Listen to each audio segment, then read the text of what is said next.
today's video, I'm going to show you how to create two different looks using this Wet n Wild palette.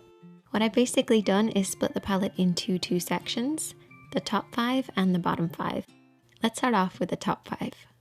So just giving them little names, we're going to start off with shade number 2 and just apply this all over the lid from the lash line up to the brows. We're next going to take shade number 1, which is a transition shade, and blend this back and forth in the crease of the eye using a blending brush.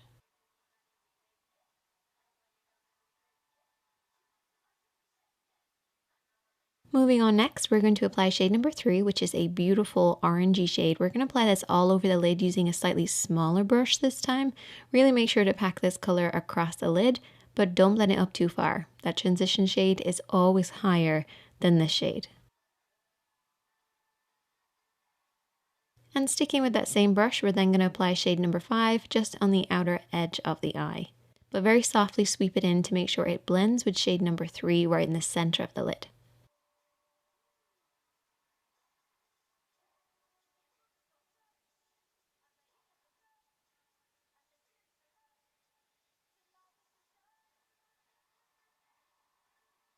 Then taking shade number 4, which is our shimmer, we're just going to tap this over everything that we've applied.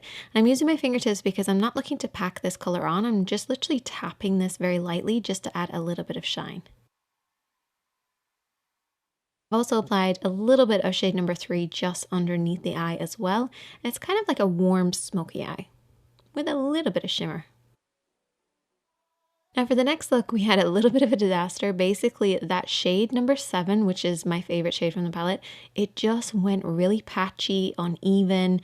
The more I blended it, the worse it got. I tried everything, and in the end, I actually had to start again, which has never really happened when I've created these looks before. Also, it did stain my lids, which I just want to point out, it's very common with this particular shade. So just make sure, if you have a problem with that, to pack on a lot of primer, and this will protect your lids slightly.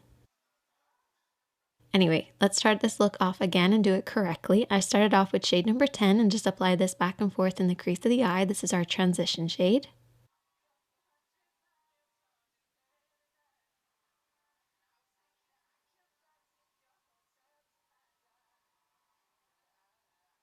I then took shade number 9 and just applied this all over the lid. Really keep this nice and close to those lashes in particular.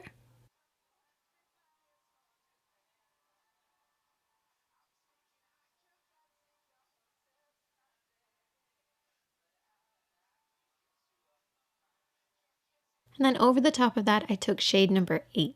And this is a beautiful kind of shimmer. It's very close to shade number 9. It's just got like a shimmery, more purpley effect.